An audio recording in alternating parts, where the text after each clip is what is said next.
Maitê, o que é isso aí? É do Júnior, né? É a raçãozinha do Júnior? Você tá indo levar pra ele, tá? Então vamos lá, levar pro Júnior. E aí, isso, pro Júnior. Pega, Júnior.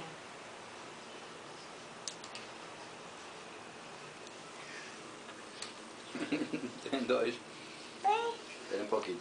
Espera um pouquinho que está comendo. Dale, Júnior. Dale, Júnior. O Júnior come um de cada vez, viu, Maitê? Não é tudo na boca ao mesmo tempo. Graças, Maite. Que bonita.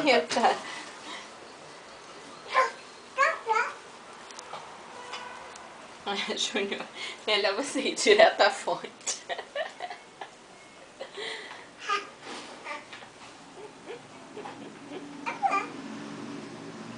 Pega, filha, dá pro Júnior. Come, Junito, come. Ah, a Maitê tá te dando, Júnior. Come, filho, come. Não aguenta mais ração, né, filho? Pega aí, Júnior, pega. Eu acho que ele não quer mais, Maitê. Tá satisfeito. Já comeu bastante.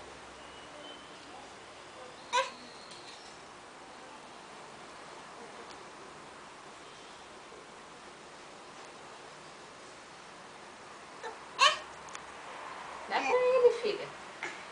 Abre a mão assim, ó, filha. Abre a mão assim. Bota o macarrão assim, ó, só para da farofa. Da farofa. Porque tá bem... É. Ah, então põe.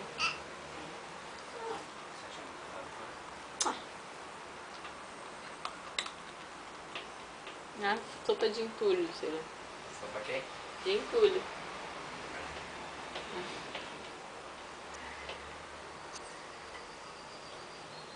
Agora limpa a mãozinha, Maitê. Limpa a mão. Tá suja de ração. Limpa a mão. De repente, sabe o que? Eu vou botar aquele macarrãozinho dela, sabe?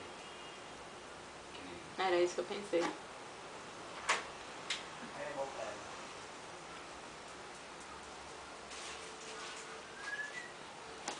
Tá bom, né? Chega de dar ração pro Júnior. O Júnior tá satisfeito já. Limpa a mão, vai. Chega, filhota.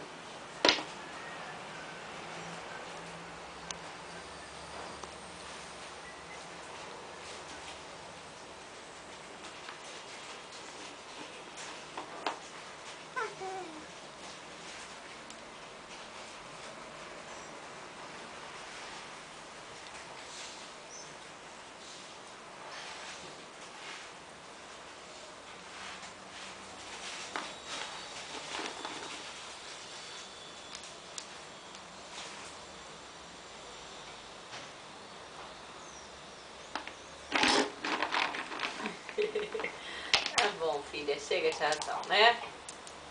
Vamos lá pra sala?